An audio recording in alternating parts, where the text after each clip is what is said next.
자, 오늘 우리 귀한 3월이 시작되었습니다. 3월이 시작되면서 주제의 말씀을 전하는데 어떻게 할까 하다가 3월 안에는 우리 고난주간도 있고 우리 부활절도 있지 않습니까? 그래서 우리 십자가와 부활이라는 제목을 가지고 우리 한 달 동안 말씀을 좀 같이 나누기를 원합니다. 여러분, 십자가에 대해서 한번 생각해 보셨습니까? 여러분, 이 안쪽에 십자가 목걸이를 걸고 계신 분 계시나요? 예, 아마 다들 십자가를 걸고 있을 줄로 믿습니다. 우리 예수님은 십자가를 지고 가셨는데 여러분은 십자가를 달고 다니시죠? 어쨌든 우리가 매일 달고 있고 예배 때마다 보고 있는 저 십자가의 의미를 한 번도 생각해 본 적 없다고요. 그런데 한번 이렇게 생각해 보신 적은 없습니까? 하나님이 인간을 구원하시기 위한 방법이 여러 가지가 있었을 텐데 왜 하필 십자가였겠는가? 왜 하필 십자가일 수밖에 없었나? 그런 생각을 해보게 되었습니다. 2016년도 어디 사순절, 특별히 고난주간을 앞두고 왜 하필 십자가일까를 생각해 보게 되었습니다. 십자가는요, 당시에 끔찍한 사형틀이었습니다. 로마의 형을 집행하는 방법이 여러 가지가 있는데, 특별히 참수하는 거, 그 다음에 교수형, 그 다음에 이제 화형 같은 것도 있었다고 그래요. 그런데 가장 흉악 범죄를 저질렀던 사람들에게는 이 십자가형을 선고해서 이 집행을 했다고 하는데 가장 고통스럽게 죽는 방법이었다고 합니다. 가장 가혹한 형벌이었죠. 그래서 특별히 예수 믿다가 걸린 사람들은 이 십자가에다가 많이 매달아 죽였다고 그래요. 그러니까 예수님만 십자가에 매달려 죽으신 건 아닌 것 같고요. 정말 흉악 범죄자들이 십자가에 많이 매달려 죽었습니다. 그러므로 십자가는 정말 많은 사람들에게 입에 올리기 싫어하는 혐오스러운 물건이었고 쳐다보기도 싫은 끔찍한 사형틀이었습니다. 여러분, 이 십자가를 하나님께서 선택하신 이유가 뭘까? 이 십자가가 가지고 있는 영적인 부분들이 있습니다. 그게 뭐냐면 제가 간단히 묵상해 봤습니다. 여러분, 십자가는요 정말 최고의 고통을 수반합니다. 그렇죠?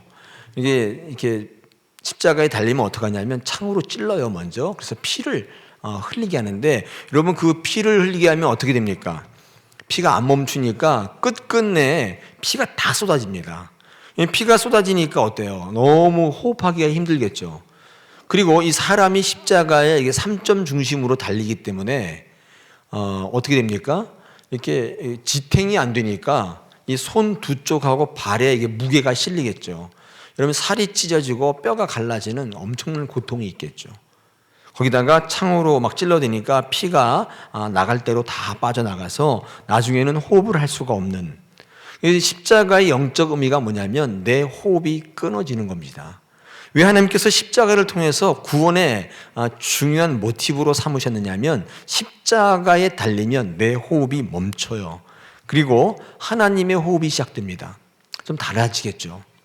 이 사람에게는 호흡이 있는데 다 똑같은 호흡이 아니에요. 제가 갖고 있는 호흡과 여러분이 갖고 있는 호흡이 있어요. 따르습니다. 또 일마다 호흡이 다 따로 있어요. 동산을 오가는 호흡도 있지만 에베레스트를 올라가는 호흡이 있고요. 또 신문을 읽는 호흡이 있는가 하면 성경을 읽는 호흡도 있습니다. 똑같은 게 아니에요.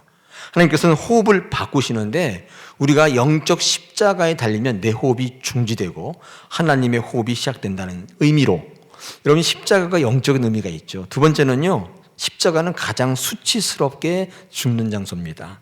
빨가벗겨요. 남자고 여자고는 필요 없습니다. 다 빨가벗겨요. 그리고 높이 매달아서 많은 사람들이 보게 합니다.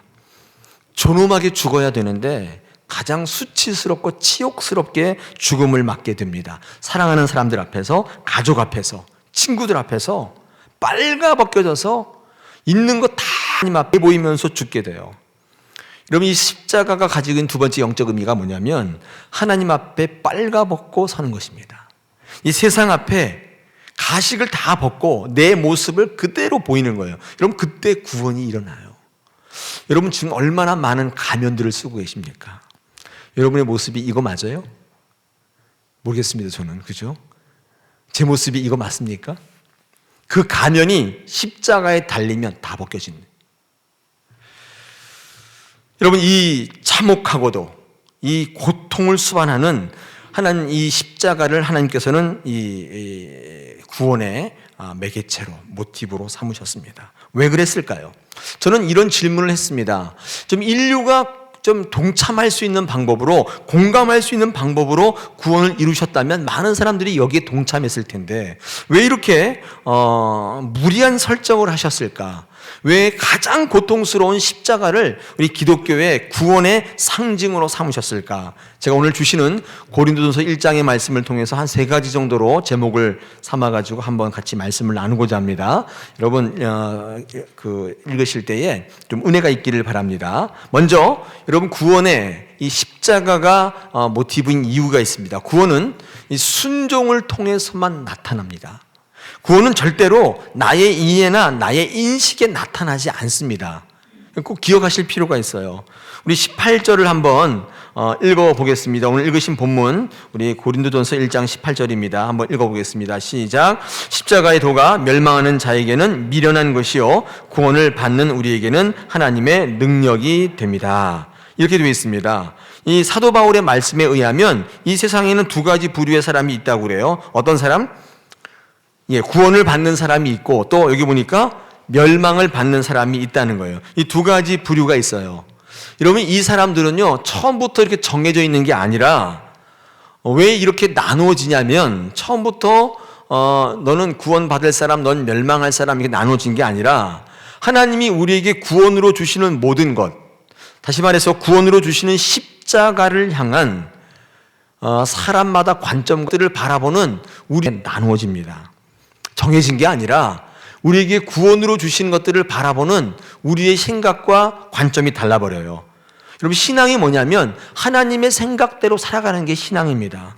내 생각과 내 기준이 다르다고 하더라도 하나님의 생각대로 살아가면 우리의 눈으로 볼 때 아닌 것처럼 보여도 여러분, 그 안에 하나님의 은총과 하나님의 복이 숨겨져 있습니다. 이게 마치 하나님이 숨겨놓은 것을 보물찾기 하는 것이 바로 신앙이에요. 그러므로 그리스도인들에게 가장 치욕스러운 자기 고백이 뭐냐면 난 그렇게 생각하지 않는데요예요. 난 그렇게 생각하지 않는데요. 저는 그렇게 말씀하는 눈빛들을 굉장히 많이 발견합니다. 설교하다 보면 그 말씀에 동의해서 아멘, 할렐루야 이렇게 응답하는 게 아니라 난 그렇게 생각하지 않는데요. 그런 눈빛으로 저를 보는 분들이 있어요. 그리스도인으로서 가장 수치스럽고 치명적이고 정말로 좋지 않은 자기 고백이죠. 나는 그렇게 생각하지 않는데요.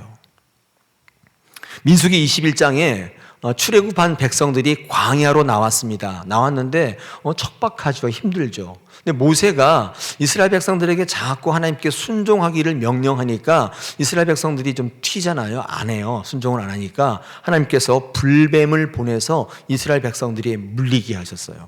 이 불뱀이 독뱀이죠. 독사입니다. 이 독이 막 퍼져 올라가는데 막 사람들이 아우성을 치니까 이 모세가 하나님께 기도하잖아요. 내 백성을 살려주십시오. 기도했더니 하나님께서 모세에게 처방전을 주셨는데 그게 뭐냐면 좀 엉뚱한 거예요. 이 긴 장대에다가 이게 노수로 뱀을 만들어서 딱 붙여가지고 세워라. 그리고 뱀에게 물린 사람마다 여기를 이렇게 쳐다보게 하라. 그렇게 하나님께서 처방전을 주셨단 말이에요. 여러분, 그 말씀을 백성들에게 선포했는데 여러분, 이 삶과 죽음의 갈림길에서 반응은 달랐습니다. 어떤 사람은 쳐다보고 산 사람이 있는가 하면 죽는 사람들의 특징이 뭐냐면 이 고백이에요. 난 그렇게 생각하지 않는다예요. 난 그렇게 생각하지 않는다는 게 그들의 고백입니다. 삶과 죽음을 가르는 난 그렇게 생각하지 않는데요. 가장 이 수치스러운 고백이, 가장 치명적인 고백이 난 그렇게 생각하지 않는데요. 왜 그렇겠습니까? 이해가 되지 않는 거예요. 지금 독이 퍼지고 있는데 해독제를 주어야지 그게 말이 되는 거냐? 난 그렇게 생각하지 않기 때문에. 그러므로 이 십자가의 이 장대에 높이 달린 노뱀은 내가 이해하거나 내가 용납할 수 없는 최고의 극치일 것입니다. 여러분, 저 십자가에 달린 예수 그리스도, 그 예수 그리스도가 여러분을 구원한다는 이 설정은 여러분의 이해 가지고 되는 게 아니에요. 자기 이해를 가지고 보는 분들은 절대로 십자가의 능력을 체험할 수 없어요. 여러분 삶 가운데 십자가 능력이 왜 안 나타납니까? 이유는 자기의 지혜로 하려고 해서 그래요. 성경은요, 하나님의 지혜와 자기의 지혜, 세상의 지혜를 계속 비교하고 있습니다. 이 십자가는 하나님의 지혜이기 때문에 우리 인간의 지혜로는 알아볼 길이 없어요. 무모한 것이고 이해할 수 없는 것이고 택도 없는 이야기인 것이죠.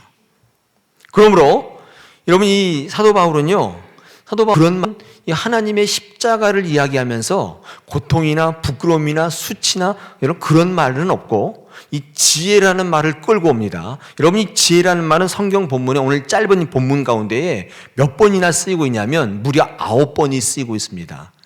그리고 이 9번 쓰이는 지혜란 말과 동시에 또 어떤 말이 가장 많이 쓰이는가 하면 미련이라는 말이 가장 많이 쓰여요. 미련이라는 말이 가장 많이 써요. 그러니까 사도 바울의 십자가의 논리는 아프고 힘들고 고통스러운 그런 의미가 아니라 지혜로운가 미련한가의 싸움이었어요. 하나님의 지혜로 바라볼 수 있는가? 그게 순종이죠. 내 지혜를 가지고 내 눈으로 바라보는가의 싸움이 십자가의 능력이 되는가 안 되는가의 분기점이 되더라는 거예요. 그러므로 십자가의 논리, 십자가의 능력은 내 논리를 내려놓기 전에는 절대로 능력이 되지 않아요. 여러분이 능력이 없다고 능력이 없는 게 아니에요. 여러분, 지금 힘이 필요하시죠? 어떤 형태로든지 돌파구가 필요하시죠? 여러분, 그렇다면 십자가를 바라보셔야 되는데 단 조건이 있습니다. 여러분 것을 다 내려놓고 순종하시는 마음이 될 때 여러분이 상상하지 못하는 파워가 이 십자가 안에 있다는 사실입니다. 하나님께서 구원으로 십자가를 선택한 이유는 구원은 나의 논리가 아니라 전적인 순종을 요구하기 때문에 그렇습니다. 사도 바울의 십자가의 의미가 멸망하는 자나 구원하는 자의 의미가 다르다고 하는데 그 다른 분기점은 순종하는가 아닌가, 내 머리로 이해하는가 내 가슴으로 인식하는가의 그 문제에 있다고 사도 바울은 본 것입니다. 우리는 늘 우리의 삶의 십자가가 있다고 얘기하지 않습니까? 내 십자가를 지고 가라, 그런 말씀들을 많이 하는데 여러분, 자기의 십자가라는 말이 무슨 말이에요? 오늘 들으신 말씀을 근거한다면 자기 십자가는 뭐예요? 내가 도저히 이해할 수 없는 하나님의 명령이 내 십자가예요. 여러분, 그런 거 있지 않습니까? 신앙생활 할 때 여러분 도저히 받아들일 수 없는 하나님 명령이 있죠. 어떤 분한테는 새벽기도일 수 있겠습니다. 새벽기도 나오라니까 나의 생전에는 새벽기도 없어. 난 그거 너무 힘들어. 난 못해. 그 자기 십자가인 거죠. 왜요? 도대체 받아들일 삶인 거예요. 뭐 헌금일 수도 있겠고 봉사일 수도 있겠습니다. 또는 내 삶의 현상 가운데 내가 도대체 할 수 없는 거, 여러분, 그것이 어쩌면 여러분에게 은혜의 파워의 근본일 수 있어요. 왜요?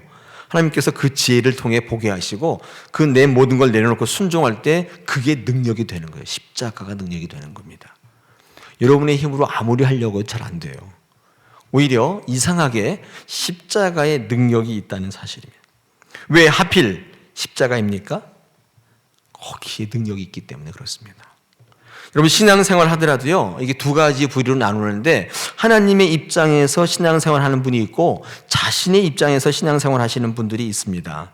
여러분, 그래서 이게 보면요, 아까 제가 말씀드린 것처럼 이 지혜라는 말이 이 본문에 9번, 지금 뭐 18절로 25절 짧잖아요. 거기에 9번이나 지혜라는 말이 나와요. 그리고 또 다음으로 많이 나오는 말이 미련인데 이게 4번 나와요. 그러니까 지금 이 십자가를 바라볼 때 단순히 바라보면 안 되고 지혜를 가지고 바라봐야 돼요. 지혜를 갖고 바라보지 않는 사람들은 미련한 것입니다. 겉으로 볼 때는 단순히 고통이고 수치고 두려움이지만 여러분, 이 지혜를 가지고 바라보게 되면 십자가만큼 구원과 능력이 없다는 거예요. 이런 거 어디서 찾지 마세요. 이 십자가에 있어요. 십자가를 여러분 바라보시기만 하면 그 십자가를 통해 능력을 주신다는 거예요. 십자가는 그래서 지혜의 싸움입니다.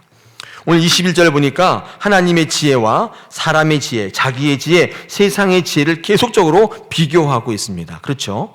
우리 고린도서 1장 21절을 보시면 거기에 무슨 말씀이 있습니까? 지혜 있는 자가 어디 있느냐? 그러면서 우리 그 밑에 보면 세상의 지혜를 얘기하고 있죠. 또 자기의 지혜를 21절에 보니까 하나님의 지혜에 있어서, 그러면서 밑에 자기의 지혜로 이렇게 나오면서 늘 지혜를 비교하고 있습니다.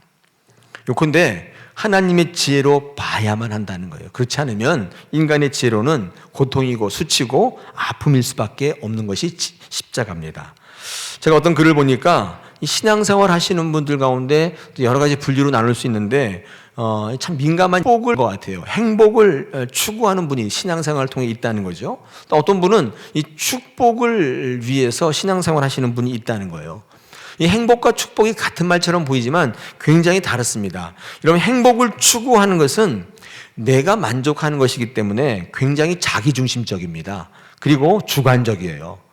행복은 내가 느끼는 주관적 감정이요, 만족감이라고 생각하기 때문에 철저하게 내 중심이에요. 이런 분들은 자기 싫으면 안 해요. 내 환경과 내 마음 상태가 그 주된 요소예요. 교회에 아무리 하나님 명령 그런 거 필요 없습니다. 그런 거 필요 없고 내가 좋으면 오고 내가 상황이 되면 오는 거예요. 그죠? 내주관적이죠. 왜냐하면 신앙을 행복을 추구하는 것으로 생각하시기 때문에 그래요. 철저하게 나 중심입니다. 이런 분들은 조금 상처가 많을 수 있어요. 신앙생활 하다 보면 상처가 많아요. 왜요? 사람들이 여러분 행복하게 내버려 두지 않거든요. 근데 축복을 추구하는 분이 있다 그래요. 축복은요, 위로부터 오는 기쁨입니다. 하나님 중심적이고 또 말씀 중심적이죠. 환경과 조건에 관계없이 누릴 수 있는 기쁨입니다. 여러분, 행복은 굉장히 일시적이에요. 왜? 나를 기준으로 하기 때문에 내가 유한하잖아요. 근데 이 축복은요, 영원히 누리는 하나님의 개념입니다. 그러므로 여러분, 신앙생활은 행복하기 위해서 하는 게 아니에요. 꼭 기억하십시오. 여기 지금 행복하려고 이 자리에 나오셨다면 약간 핀트를 어긋나 있어요. 신앙생활은 행복해지기 위해서가 아니라 내 안에 예수 그리스도의 생명과 연합해서 내 행복이 아닌 예수 그리스도의 영광을 추구하며 살 때 행복해지는 개념이 이 신앙입니다. 내가 행복해지려고 신앙생활 하시면 이상하게 잘 안 돼요. 하나님께서 우리를 그렇게 신앙의 자리로 부르시지 않았기 때문에 우리는 십자가가 능력이라는 사실 자체가 역설적이잖아요. 그 십자가의 능력을 하나님의 지혜로 바라보면 그 안에 엄청난 파워가 있다는 사실입니다. 자, 두 번째, 왜 하필 십자가인가? 두 번째 그 뜻이요. 이 구원이 표적이나 지혜에 있지 않고 말씀에 있다는 것을 우리에게 말씀하기 위해서 이 십자가를 가지고 왔습니다. 한번 생각해 보십시오. 왜 이 말씀인가? 여러분, 이 22절을 읽어보면 이 구하는 것들이 달랐다고 그래요. 유대인은 표적을 구하고 헬라인은 지혜를 구했다, 찾았다. 그 성경은 그렇게 기록하고 있지 않습니까? 여러분, 유대인이 표적을 구했다고 그래요. 표적이라는 말을 다른 말로 하면 이 증거입니다. 증거. 눈에 보이는 확실성이에요. 유대인들은 항상 이것을 구했습니다. 그래서 기적들을 많이 구해요. 유대인들이 생각하는 구원과는 어떤 거냐면 이 현실에서 잘 먹고 잘 사는 거예요. 이 현실이 이 압박스럽고 참 갇혀져 있는 이 참 몰리는 이 현실 가운데 풀어지는 거예요. 그래서 해방되는 거예요. 이게 그들의 구원관입니다. 그래서 그들의 메시아로 생각하는 사람이 두 사람이 있는데 그게 모세하고 다윗입니다. 모세는 이스라엘 백성들을 40년 동안 손 하나 까딱하지 않고 먹여 살렸기 때문에 그걸 구원관으로 봐요. 그리고 다윗은 이 태평성대를 구가하면서 국가적으로 안보를 책임져주고 안정을 책임져주는 그런 군왕. 여러분, 이것을 메시아로 보는 거예요. 여러분, 그런 유대인들에게 이 예수라는 사람이 메시아일 수 있겠나요? 없겠죠, 당연히. 처음에는 착각했습니다. 메시아, 이 예수님이 오셔서 어떤 일이 있었냐면 오병이어를 행하셨거든요. 산 위에서 5,000명을 앉혀놓고 오병이어를 행했는데 바구니에서 빵을 뜯어주는데 계속 나와요, 빵이. 뭘 봤어요? 뭘 본 거예요? 모세를 본 거예요. 만나를 내리게 해주는 모세를 딱 본 거예요. 사람들이 열광했어요. 메시아가 나타났다는 거예요. 근데 예수님은 그 다음날 곧장 수정하셨어요. 그 자리를 떠나시면서 빵을 더 이상 주시지 않았어요. 그러면서 뭐라고 말씀하셨어요? 그 빵을 기대하며 그 자리에 왔던 많은 유대인들에게, 야, 너희 조상들은 만나를 먹어서도 죽지 않았느냐. 그건 구원이 아니라는 거예요. 이제부터 내가 구원을 줄 테니까 잘 들어라. 그러면서 내 살을 뜯어 먹어라. 안 뜯겨지네요. 내 피를 마셔라. 이 백성들이 놀란 거예요. 아, 저 말이 무척 어렵도다. 너무 어려워하니까 예수님께서 그렇게 말씀하셔서 여러분의 전곡을 콕 찌른 거예요. 내 말이 메시아인 줄 알았는데 아닌가 보다. 그러니까 사람들이 다 떠나가는 거예요. 아닌가 보다. 메시아인 줄 알았는데 아닌가 보다. 다 떠나가는 거예요. 그때 예수님께서 분명히 하셨어요. 여러분, 그 만나나 여러분 그 매출하기는 구원이 아니에요.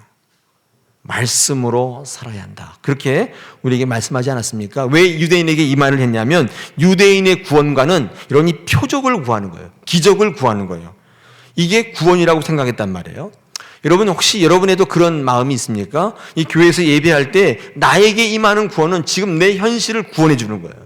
지금 당장 망하게 생겼어. 지금 당장 없어서 죽겠어. 이거 하나님께서 채워주셔야 돼. 여러분 이렇게 생각하는 분들에게 주님 뭐라고 말씀하세요? 너희들은 왜 자꾸 표적을 구하냐? 내 살을 뜯어먹어라. 내 피를 마셔라. 이것이 너희에게 영생의 구원이다. 오늘 이 시간 여러분에게 말씀하는 겁니다. 여러분 구원은요 이 한 시제에 머물러 있으면 안 됩니다. 제가 표를 하나 그려왔는데 보십시오. 이 구원은 이 과거, 현재, 미래에 공이 나타나는 우리 하나님의 은혜예요. 구원을 받았다라고 하는 과거에만 머물면 안 됩니다. 오늘 구원 받을 수 있어야 하고 앞으로도 구원이 있을 것을 확신하셔야 돼요. 지금 내가 구원의 삶을 살고 있는지 앞으로 계속 내 삶 속에서 구원이 일어날지를 모른다면 그건 구원 아닙니다. 구원은 과거, 현재, 미래의 모든 시점에서 일어나요. 구원 받았다면 우리의 삶 속에 지금 이 땅의 이 삶 속에 변화와 성숙과 열매가 나타나야 돼요. 구원받은 백성답게 살아가셔야 된다고요. 더불어 앞으로 우리가 살아갈 미래에도 계속적인 성령의 역사가 있을 것을 기대하셔야 돼요. 여러분 그게 구원이에요. 여러분 구원을 받았다는 과거에 이 선포적 의미만 붙잡고 지금 아무것도 안 하고 계신다면 예배도 드리지 않고 여러분의 삶의 변화도 성숙도 열매도 아무것도 없다면 여러분 구원이 끝난 거예요. 구원이 이루어지지 않은 거예요. 구원의 완성이라고 볼 수 없다 그 말이에요. 많은 분들이 그렇게 얘기해요. 구원 받을 사람과 구원 받지 못할 사람이 이미 정해져 있다면서요. 뭐 그게 예정론이라면서요. 그 질문을 제가 너무 많이 받아가지고 설교 시간에 한번 하려고 지금 작정을 했습니다. 그 예정론이 아니에요. 그건 숙명론이라고 하는 겁니다. 그건 숙명론이에요. 이 숙명론이라고 하는 게 뭐예요? 특징이 뭐냐면 이 예정과 좀 비슷하게 생겼는데 이 숙명론과 예정의 특징은 뭐냐면 숙명론에 빠지면 아무것도 안 합니다. 구원 받을 사람으로 정해져 있다고 생각하든 거기에 아니라고 생각하든 간에 이미 정해져 있기 때문에 아무것도 안 하는 거예요. 믿음과 선행이 필요 없어요. 그 사람에게는 더 이상 믿음 생활을 할 필요도 없어요. 여러분 그런 사람의 삶에 변화와 성숙과 열매가 나타납니까? 없어요. 막 사는 거죠. 그냥 이미 정해져 있다고 보기 때문에 여러분 그것은 예정이 아니라 숙명이에요. 우리 기독교의 예정은 그게 아니라 아까 제가 표를 봤죠. 얘가 예수 믿은 그 시점에서 여러분 그 시점에서 구원 받았잖아요. 여러분 구원 받았다는 그 시점에서 앞으로 미래에도 하나님께서 나를 버리지 않는다는 그 예정을 믿는 거예요. 그게 예정이에요. 이해가 안 가시는 이 표정. 네. 이 예정은요, 과거 이 시점에 나를 구원받았다는 게 예정이 아니라 앞으로 내 삶 속에도 똑같이 지금 이 순간과 똑같이 나를 결단코 버리지 않겠다는 것을 믿는 거. 여러분 그게 예정되어 있다고 믿으셔야 돼요. 여러분 그런 사람들은 오늘 이 시간을 함부로 살지 못합니다. 막 살지 못해요. 예정과 숙명의 차이예요. 또한 오늘 22절에 보니까 헬라인은 지혜를 구한다고 지혜. 여러분 지혜가 뭐예요? 이 지혜는 인식이고 이해입니다. 사람들이 자기가 인식되거나 이해되면 믿는 거예요. 그래 안 믿으면 이해가 안 되면 안 믿어요. 여러분의 머리가 그렇게 대단해요? 여러분의 경험이 그렇게 커요? 여러분이 인식되면 하나님이 있고 인식 안 되면 하나님 없어요? 참 교만한 생각 아닙니까? 여러분의 머리가 그렇게 대단해. 내가 볼 땐 별로 안 대단해요. 제 머리도 별로고. 그 머리, 이 좁은 머리로 이해해서 이해가 되면 하나님이 없다고 얘기하는 거 얼마나 무지막지하고 하나님 보시기에 정말 큰 범죄예요. 하나님이 인생을 만드시고 세상을 만들었는데 하나님 만들어진 그 작은 머리로 그 몇 년 안 되는 삶의 경륜을 가지고 하나님을 판단한다면 여러분 그것이 바로 철학이죠. 철학이 그게 뭐예요? 세상의 지혜는 철학이지 않습니까? 여러분 유대인들은 이 표적을 구하고 헬라인들은 지혜를 구하는데 하나님의 사람은 이 십자가는 다르다는 거예요. 여러분 십자가는 과학을 증거로 기반으로 하는 어떤 현실을 기반으로 하지 않습니다. 특별히 철학의 이해를 바탕으로 하는 인식의 근거를 두는 게 아니에요. 십자가는요, 예수의 말씀과 삶에 근거하는 거예요. 때문에 예수님의 말씀에 귀 기울이지 않은 사람은, 자기 생각과 또 바람에 갇혀 있는 사람은 절대 십자가 능력이 될 수 없습니다. 그냥 치욕스러운 형틀일 뿐이에요. 여러분, 십자가 이 엄청난 능력이 여러분 능력이 되지 않는 이유가 뭐예요? 이제 답이 나왔어요. 여러분은 늘 여러분의 바람에 갇혀 살아요. 성경 말씀 들으려고 애쓰지 않아요. 하나님의 삶과 말씀에 귀 기울이지 않아요. 여러분, 그럴 때 십자가는 더 이상 능력이 아니에요. 보기도 싫은, 혐오스러운, 얘기만 들으면 막 역겨운 그런 이야기일 수밖에 없다는 사실입니다. 여러분, 하나님의 말씀을 잘 읽고 한마디고 설교도 들어보시고 예배에 참여해 보실 필요가 있습니다. 여러분, 그렇다 보면 예수님의 삶을 한마디로 어떻게 규정할 수 있어요? 어떻게 규정이 됩니까? 십자가는 예수님의 말씀과 삶에서 나타난다고 그랬잖아요. 어떻게 규정이 됩니까? 예수님의 삶은 섬기는 삶으로 한마디로 규정할 수 있어요. 성경을 좀 읽어보신 분들은 아시죠? 읽어보면 볼수록 예수님의 삶은 섬기는 삶이었어요. 남들을 위해 사셨단 말이에요. 집 한 칸 없었습니다. 머리 둘 곳도 없었지만 결코 자기를 위해 산 적이 없어요. 우리 주님은 늘 섬기는 삶을 살았어요. 그게 예수님의 말씀이고 삶입니다. 여러분, 하나님께서 인간을 만드실 때 이 만드는 제작 원리가 뭔지 아세요? 그게 바로 이 섬기는 겁니다. 돕는 거예요.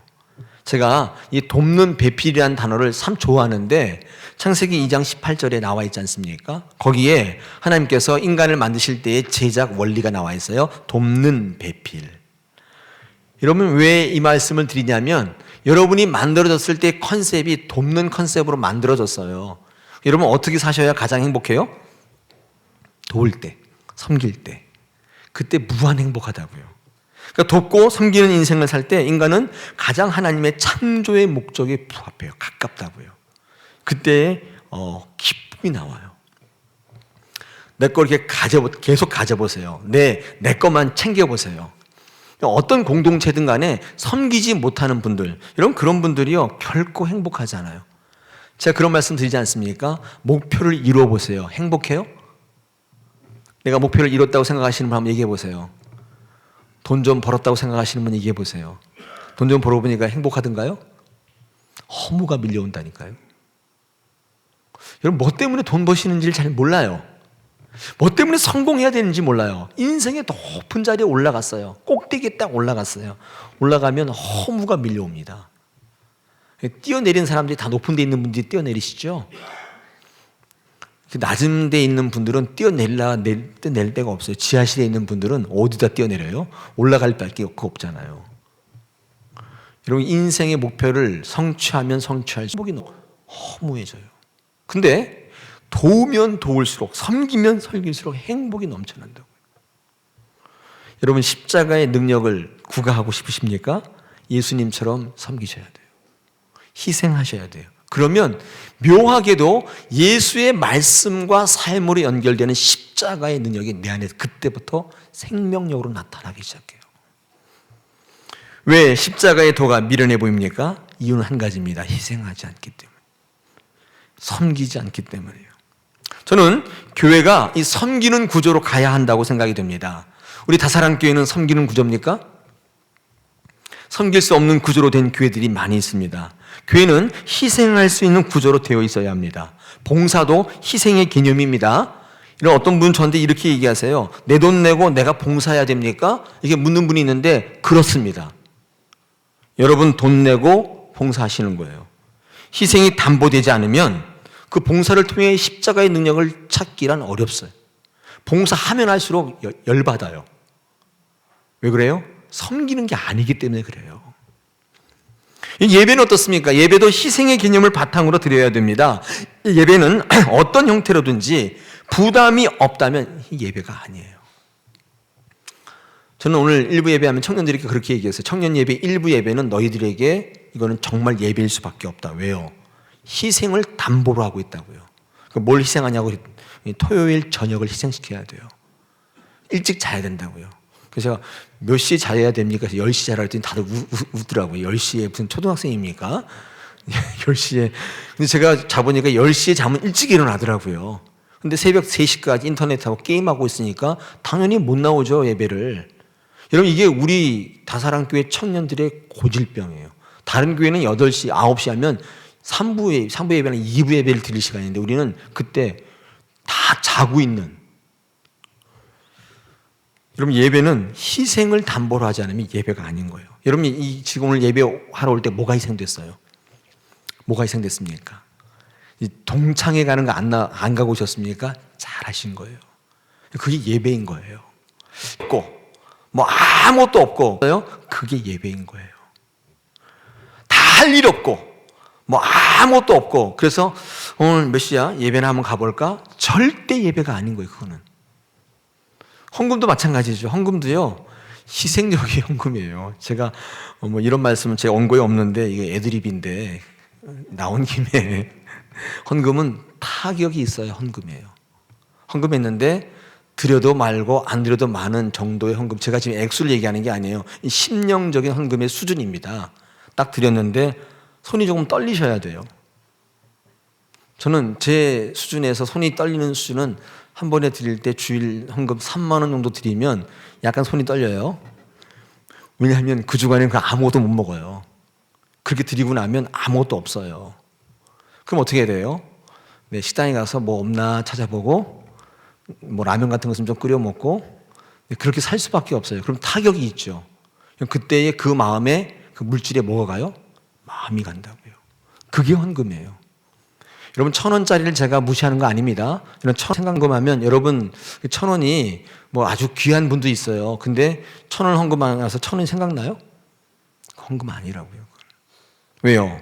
희생을 담보로 하는 것입니다.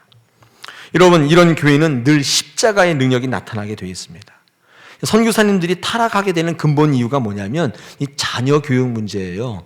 여러분, 이 공립이 아닌 사립을 자꾸 보내려고 선교사님들이 해외에서. 사립하고 공립은 해외는 완전히 차이 납니다. 여러분, 해외에서 사신 분은 아시겠지만 영어로 된 학교를 가게 되면 공립학교하고 사립학교는 너무 다르고 이 동남아시아의 후진 나라들도 이 외국에 있는 학교들이 들어와 있거든요. 선교사를 위한 학교들이 들어와 있는데 이 공립하고 사립이 있어요. 근데 사립하고 공립은 천양지차입니다. 파송해놨더니만 사역비 줬더니만 딴 데 안 쓰고 거기다 다 쓰는 거예요. 이게 문제가 되겠죠. 이게 왜 그러냐면 섬길 수 없는 구조로 만들어 놓은 거예요. 그 선교사님 그 사역 자체를. 여러분, 그럴 때는 유혹으로부터 자유롭지 않습니다. 이거 바꾸셔야 돼요. 이 교회가 섬길 수 없는 교회는 늘 유혹이 넘쳐요. 섬기는 구조로 되어 있는 교회는 흔들리는 게 없어요. 신앙생활 할 때 너무 기쁨이 있기 때문에 십자가의 능력을 체험하기 때문에 그런 분들이 흔들립니까? 요셉은 성적인 유혹을 이기려고 했던 게 아니에요. 피해버렸다고요. 기억하셔야 돼요. 여러분, 이 유혹을 이길 수가 없어요. 그 이름이 드릴라예요. 드릴라가 어떤 이름이죠? 삼손을 죽였던 여인의 이름이 드릴라잖아요. 어떻게 죽였다고요? 드릴을? 네, 이것도 하지 말라고 그랬었는데 저는 그 생각을 하면서 기억해요. 왜냐하면 이 드릴라가 삼손에게 뭐라고 했어요? 내가 너를 죽여버릴 거야. 이 방법을 알려줘. 그랬단 말이에요. 근데 이 삼손이 바보 멍청인가요? 나를 죽이려고 그래? 이 방법이야. 이렇게 알려줬단 말이에요. 바보예요? 여러분, 성경 읽을 때 그런 얘기 생각 안 하셨어요? 야, 이 삼손이 바보 멍청이로구나. 자기를 죽이겠다는데 이런 방법을 알려줘? 근데 그럴 수밖에 없는 이름이 드릴라예요. 여러분, 피해야지 이길 수는 없어요. 그거를. 삼손이 졌다면 여러분도 마찬가지입니다. 따라서 유혹을 피할 수 있는 구조가 되어 있는 인생, 삶이 교회가 굉장히 좋은 거예요. 그게 섬기는 거예요. 저희 다사랑교회를 한번 면면히 살펴보십시오. 왜 사람들이 매일 쓰러지고 넘어지는가? 섬기는 구조가 아니면 유혹을 이길 수가 없어요. 매일 쓰러지는 거예요. 피해야 돼요. 여러분, 그런 삶의 디자인을 다시 하셔야 돼요. 교회 디자인을 다시 하셔야 돼요. 섬기는 삶으로 바꾸면 유혹이 없어져요. 여러분, 이것이 십자가의 능력입니다. 왜냐하면 예수님의 삶과 말씀은 오로지 섬기는 거였단 말이에요. 우리가 말씀에 집중하지 않으면 십자가가 더 이상 능력이 아니에요. 여러분, 표적이 있지 않습니다. 지혜 있지 않아요. 그런 이해로 우리는 십자가의 능력을 구가할 수가 없습니다. 세 번째, 왜 하필 십자가이냐? 그 많은 방법을 놓고 왜 하나님은 십자가를 모티베이션 삼으셨느냐? 세 번째는 하나 되기 위해서입니다. 하나 되기 위한 유일한 매체가 십자가입니다. 오늘 이 성경 말씀의 배경은 고린도 교회인데요. 이 고린도 교회는 바울이 개척한 교회입니다. 근데 이 개척한 교회에 지금 문제가 발생했어요. 네 가지 파로 나누어져서 지금 싸우고 있단 말이에요. 보시죠. 이 네 가지 파입니다. 이 네 가지 파가 나타났는데, 여러분들 제가 볼 때 오늘 어저께 말씀을 쭉 읽어보면서 네 가지 파를 좀 묵상해 봤는데, 바울파 그럴 수 있죠. 아볼로파 그럴 수 있습니다. 여러분, 아볼로는요 석학입니다. 석학이에요. 당연히 이 고린도 교회를 개척할 때 어느 정도 역할을 했기 때문에 그 안에 이 아볼로를 따르는 사람들이 있었을 겁니다. 그리고 게바 마찬가지죠. 이 베드로인데 왔다 갔다 하면서 영향력을 행사했겠죠. 이 그리스도파가 제일 나빠요. 이 그리스도파가 뭔지 아세요? 이런 거예요. 하나님이 말씀하셨어. 이렇게 얘기하는 사람들입니다. 꼼짝 못하게 자기 멋대로 하는 거예요. 여러분, 이런 사람들이 교회를 좀 먹죠. 뭐 하려고 그러면 하나님이 이렇게 하셨어. 그렇게 얘기하는, 할 말이 없어지는 거예요. 고르반. 그거 아세요? 고르반? 우리 신약 성경에 고르반이라는 게 나와요. 하나님께 드리려고 따로 구별해 놓은 예물을 고르반이라고 그래요. 이거 왜 만들었냐면 집에 딱 왔는데 어머니가, 연로하신 어머니가 딱 보니까 통닭이 있는데요. 이게 웬 통닭이야? 다리를 쫙 찢으려고 했는데 아들이 뭐라 그래요? 엄마, 그 고르반인데요. 그 엄마가 어떻게 해요? 다시 붙여놔. 먹지 못하게 하는 논리죠. 여러분, 이게 어떤 분이에요? 예? 이 분파로 나눠졌는데 이 그리스도파는 한번 묵상해 보면 가장 질 나쁜 사람들 아니에요? 하나님을 핑계로 자기 멋대로 사는. 여러분, 이 고린도 교회에 이 네 가지 분파가 있었는데 왜 이런 싸움이 있나를 성경을 읽어보니까, 오늘 읽지는 않았습니다만 고린도전서 1장부터 16장까지 읽어보시면 이유가 뭐냐면 세례 때문이었습니다. 누구의 세례를 받았냐는 거예요. 누구한테 세례를 받았느냐? 여러분, 이것 때문에 파가 나눠서 싸우고 있더라는 거예요. 여러분, 세례는 그리스도와 연합해서 완전히 하나가 되는 건데 세례 때문에 그 싸우고 있다니 이게 말이 이상하잖아요. 여러분, 세례가 뭡니까? 내가 죽는 거죠. 내 생각이나 내 가치나 내 계획이나 방법이 다 죽어버리는 거예요. 예수와 연합하여 거듭나는 게 세례인데 이 세례 때문에 하나가 되지 못하는 거예요. 이상한 일이죠. 저희 이 장로교 쪽에서는 세례 줄 때는 그냥 이렇게 물만 머리에 끼얹는데, 침례교, 우리 교회 침례교회잖아요. 침례교는 어떻게 합니까? 물속에 집어넣어요. 그죠? 저희 교회도 옥상에 침례탕이라고 그 흔적이 남아있는데, 어떤 교회는 이렇게 강단에 커튼 쫙 열면 목욕탕이 딱 나와요. 정말 적응이 안 되더라고요. 그런데 침례교회 가보니까 목욕탕이 강단 뒤에 있으니까 그 적응이 됩니까? 근데 거기서 침례를 하는데 이제 하얀 옷 입고 들어가면 목사님이 물속에 쫙 집어넣어요. 진짜 완전히 잠수시켜요. 그리고 나서 쫙 빼줘요. 그러면 언니 스타일이 완전히 난리가 나잖아요. 그죠? 저는 그렇게는 안 하고 싶던데, 아무튼 근데 좀 의미를 좀 두고 싶어 하는 목사님은 어떻게 한번 푹 눌렀다가 안 꺼내요. 그러면 이 사람이 들어갔는데 좀 꺼낼 거라고 하는데 안 꺼내주니까 물을 좀 못 먹었어요. 근데 안 꺼내주니까 파닥파닥 할 거 아니에요. 살려줘 막 이렇게 파닥파닥. 그럴 때 착 꺼내줘요. 그럼 느낌이 어때요? 살았구나. 그게 혼줄이 와닿죠. 그게 세례예요. 물속에 들어가서 내 옛 자아는 완전히 죽어버리고 끄집어낼 때 새로운 자아가 올라오는 거예요. 그러므로 이 세례는 그리스도와 연합하여 완전히 하나 되는 그런 예식이죠. 이 고린도 교회는 그것 때문에 지금 하나가 되지 못하고 있다는 거예요. 그때에 사도 바울이 가지고 온 개념이 십자가입니다. 십자가는 그리스도와 연합해서 하나님과 온전히 되는 유일한 자리라는 거예요. 십자가가 아니면 하나가 되지 못한다는 거예요. 제가 어떤 글을 읽어보니까 이런 글이 있습니다. 하나 되게 하는 방법이 두 가지가 있는데, 묶기와 다리 놓기. 묶기와 다리 놓기. 그런 글이 있더라고요. 이게 무슨 말인가 읽어봤더니, 여러분, 묶는 것도 하나 되게 만들잖아요. 다리를 놓는 것도 하나 되게 만드는 것인데, 이런 묶는 것의 특징은 끼리끼리예요. 끼리끼리. 그런 특징이 있습니다. 그런데 이 다리 놓기는 서로 다른 것을 연결하는 거예요. 분리된 것을 연결하는 거예요. 여러분, 예수님의 하나 되면 어떤 거예요? 예수님의 십자가의 하나 되면 어떤 거예요? 묶기예요? 다리 놓기예요? 네, 다리 놓기예요. 왜냐하면 내가 다리가 되는 거예요. 나를 밟고 가라는 거예요. 자기 이익을 주장하는 게 아니라 상대방의 이익을 대변하고 자기가 누려야 될 특권을 날 위해 쓰는 게 아니라 남에게 주는 겁니다. 그래서 항상 이 사람의 삶의 방향은 항상 반대편을 향해서 이렇게 있어요. 그러다 보니까 그의 삶을 통해 생명력이 일어나는 것입니다. 여러분, 이것이 예수 그리스도의 하나됨의 원리인 다리 놓기입니다. 실제로 여러분, 예수님의 이렇게 한번 공동체를 보십시오. 특별히 누구를 보여요? 제자 중에서 이 마태와 이 시몬. 여러분, 마태는 앞에 별명이 뭐라고 붙어 있어요?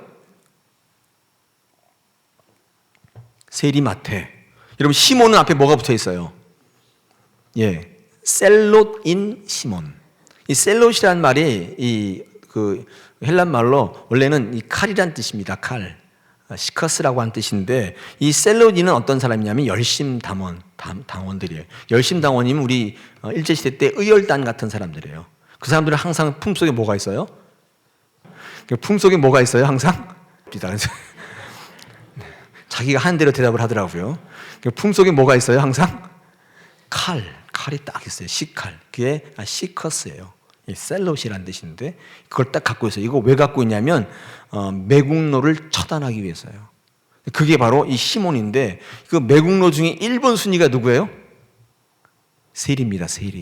세리는 죽여도 살인이 아니에요. 그것들은 죽어야 마땅한 거예요. 근데 세리 마태와 이 셀롯이 시몬이 항상 같이 다녔어요. 이게 말이 돼요? 안 되죠. 여러분, 이제 예수 그리스도의 이 다리 놓기 하나됨, 이 십자가는 이 극단의 두 사람을 하나로 묶어버려요. 그게 예수의 십자가예요. 십자가만이 하나 될 수 있는 거예요. 여러분, 생각해 보십시오. 이 지구상에 수많은 도구들이 있어요. 인간을 구원할 많은, 우리가 이해할 만한 많은 것들이 있는데 왜 하필 십자가예요? 세 가지 의미. 첫째가 순종이 아니고선 도대체 구원이 안 되기 때문에. 두 번째는 여러분, 유대인이 구하는 그런 표적이나 여러분 그런 증거 가지고, 그런 지혜 가지고 되는 게 아니에요. 말씀으로 되기 때문에.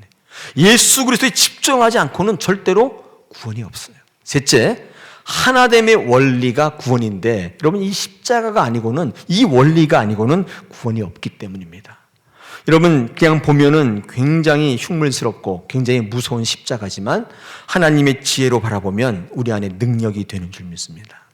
여러분, 이 시간에 여러분 생각들을 다 내려놓으십시오. 교회에서까지 와서 내 과학을 얘기하고 내 삶을 얘기하는 사람처럼 어리석은 사람이 없어요. 그거는 여러분의 삶의 자리에 가서 하나님 주신 사명을 가지고 여러분의 삶을 교회로 가꾸실 때 그렇게 하시고, 교회 오시면 다 내려놓고 순진한 어린아이와 같이, 젖을 사모하는 아이들 같이 말씀에 집중하시면 여러분, 저 십자가의 능력이 여러분의 능력이 될 줄 믿습니다. 우리 3월에 들어서 이제 십자가와 부활의 능력을 묵상할 때 이 2016년도가 여러분의 신앙을 가르는 획기적인 원년이 되시기를 축원합니다. 하나님께서 십자가를 통해 여러분에게 은혜를 베푸실 줄로 믿습니다.